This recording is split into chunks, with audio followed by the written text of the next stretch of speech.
Karimnagar, Medak, Nizamabad, Adilabad graduate MLC ఫలితంపై ఉత్కంఠ continue అవుతుంది. చివరి వరకు పోరాడిన బీఎస్పీ అభ్యర్థి ప్రసన్న హరికృష్ణ ఎమ్మెల్సీ పోటీ నుంచి అవుట్ అయ్యారు. మొదటి ప్రాధాన్యత ఓట్లలో ఫస్ట్ 2 ప్లేస్లో అంజిరెడ్డి, నరేందర్ రెడ్డి ఉన్నారు. 50,994 ఓట్లతో ప్రసన్న థర్డ్ ప్లేస్లో ఉన్నారు. అయితే ఎలిమినేషన్ ప్రక్రియ ప్రారంభమవడంతో అందరికంటే తక్కువ ఓట్లు పడ్డ వారిలో సెకండ్ ప్రాధాన్యత ఓట్ల లెక్కింపు మొదలవుతుంది. అయితే తాను డబ్బులు పంచకపోవడంతోనే తక్కువ ఓట్లు పడ్డాయంటున్నారు ప్రసన్న హరికృష్ణ.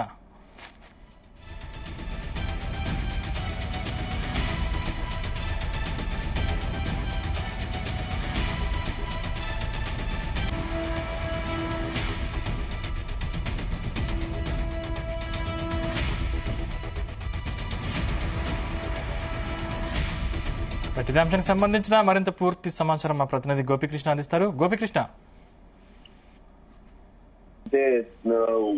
ఉమ్మడి కరీంనగర్ తో పాటు మెదక్, నిజామాబాద్, ఆదిలాబాద్ పట్టభద్రుల ఎమ్మెల్సీ ఎన్నికల్లో మాత్రం ప్రసన్న హరికృష్ణ కీలకంగా వివరించనున్నట్టు తెలుస్తుంది. అయితే మొదటి ప్రాధాన్యత ఓట్లలో మాత్రం ప్రసన్న హరికృష్ణ 3వ స్థానంలో ఉన్నారు. అయితే మొత్తానికి 11 రౌండ్లు పూర్తయ్యేసరికి మాత్రం 60,419 ఓట్లు మాత్రం మొదటి ప్రాధాన్యత ఓట్లు అయితే ప్రసన్న హరికృష్ణకి అయితే వచ్చింది. అనుకోకుండా దాదాపు ప్రసన్న హరికృష్ణ ఎలిమినేట్ దాదాపు 56 మంది పోటీలో ఉన్న నేపథ్యంలో మాత్రం 53 మంది ఎలిమినేట్ అయిన అంతరం మాత్రం ప్రసన్న హరికృష్ణకు వెనుకడుగు అయితే వేస్తూ వచ్చింది. మొదటి నుంచి కూడా 3వ స్థానంలోనే కొనసాగారు. మొదటి 5 రౌండ్లు అయితే 3వ స్థానంలో, 6వ రౌండ్ నుంచి అయితే 2వ స్థానంలో అయితే కొనసాగారు.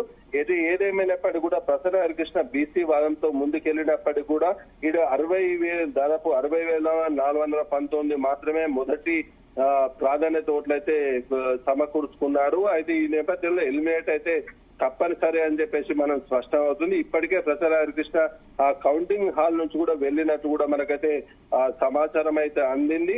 ఈ బీసీ వాదంతో పాటు ఇటు బీఆర్ఎస్ శ్రేణులు కూడా, ఇటు ఎమ్మెల్సీ కవిత కూడా ఇటు ఎవరైతే ఉన్నారో ప్రసన్న హరికృష్ణకే మద్దతు తెలిపారు. అయితే అయినప్పటికీ కూడా ఆ ప్రసన్న హరికృష్ణ గెలకపోవడానికి కారణాలపై మాత్రం చర్చ అయితే కొనసాగుతుంది. ఇటు ప్రసన్న హరికృష్ణకు సంబంధించిన అనుచరులు కావచ్చు, ఇతర అతనికి మద్దతు ఇచ్చిన వారు కావచ్చు, పూర్తి స్థాయిలో ఎమ్మెల్సీ ఎన్నికలు డబ్బులు అనేది విపరీతంగా ఖర్చు పెట్టడంతో ఇటు ప్రధాన పార్టీలు అయితే ముందుకు వచ్చాయని చెప్పేసి కూడా చెప్తున్న పరిస్థితి మనకు కనిపిస్తుంది.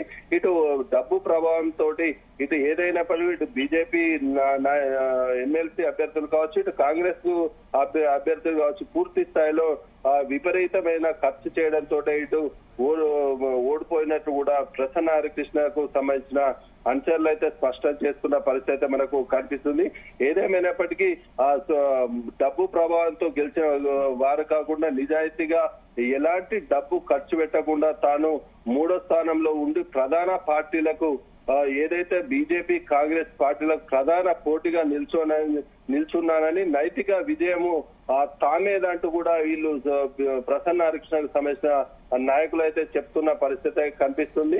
ఇటు ఏదేమైనప్పటికీ కూడా ఇటు పూర్తి స్థాయిలో ఎమ్మెల్సీ ఎన్నికల మాత్రం పోలింగ్ మేనేజ్మెంట్ అయితే ప్రభావం అయితే ఖచ్చితంగా చూపిందని చెప్పేసి కూడా స్పష్టంగా మనకు కనిపిస్తుంది. ఇటు టీచర్స్ తో పాటు ఇటు పట్టభద్రుల ఎమ్మెల్సీలో కూడా పూర్తి స్థాయిలో డబ్బు ప్రభావం అయితే చూపిందని చెప్పేసి కూడా ఇటు ఇండిపెండెంట్ అభ్యర్థులు కావచ్చు, ఇటు ప్రసన్న హరికృష్ణ తో పాటు తన అంచనాలు కావచ్చు స్పష్టం చేస్తున్నారు. ఇటు ఏదేమైనప్పటికీ కూడా నైతిక విజయం అయితే ప్రసన్న హరికృష్ణకి చెందుతుందని చెప్పేసి కూడా స్పష్టం చేస్తున్న ప్రతి ఒక్కరు కూడా ఆ నైతిక విజయం అయితే ప్రసన్న హరికృష్ణదే అంటూ కూడా చెప్తున్న పరిస్థితి కనిపిస్తుంది. ఓవరాల్ గానైతే ఇటు బీజేపీ, కాంగ్రెస్ మధ్య పోరాహోరీ నడుస్తున్న క్రమంలో ఎవరు గెలవాలన్నా గానీ ప్రసన్న హరికృష్ణకు సంబంధించిన ఓట్లు లెక్క పెడితేనే, అతన్ని ఎలిమినేట్ చేస్తేనే దాని ప్రభావం అయితే ఎవరికి గెలుపు మీద ఉంటుందో కూడా ఆ ప్రసన్న హరికృష్ణకు ఓట్లు లెక్కిస్తేనే నిర్ణయం జరుగుతుంది. కనుక ప్రతి ఒక్కరు కూడా ఎలిమినేట్ అయ్యే క్రమంలో మాత్రం రిజల్ట్ కొరకైతే వేచి చూడాల్సి పరిస్థితి నెలకొంది. మరో కొద్ది గంటల్లో కూడా పూర్తి స్థాయిలో మాత్రం రిజల్ట్ వచ్చే అవకాశం అయితే మనకు స్పష్టంగా కనిపిస్తున్నా. ఇటు ప్రసన్న హరికృష్ణ మాత్రం కౌంటింగ్ కేంద్రం నుంచి వెళ్ళినట్టు కూడా మనకు సమాచారం అయితే అందింది.